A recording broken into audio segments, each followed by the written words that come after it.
Meron kasing nagtanong dito kung anong mas magandang buwan or month na mag-start ng contribution. Depende naman po sa atin yan.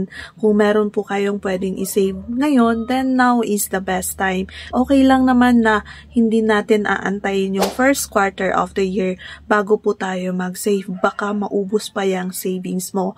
Kaya isave mo na ngayon kung meron naman dyan. Pero kung wala pa, kung ang inaantay mo naman is yung bonus mo by December at alam mong mas malaki po yung marireceive mo, then the best month na pwede nating pag-contributan is by January. January kasi mas buo po yung pwede nating makuhang dividend until December.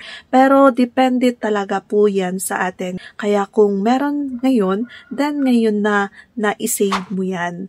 So the earlier the better. Take advantage po yung time. Kasi ang isang factor po sa ating pag-i-invest is yung time. The more time that we have, the more earnings na pwede nating kitain dito sa Pag-ibig in P2. So, now is the best time.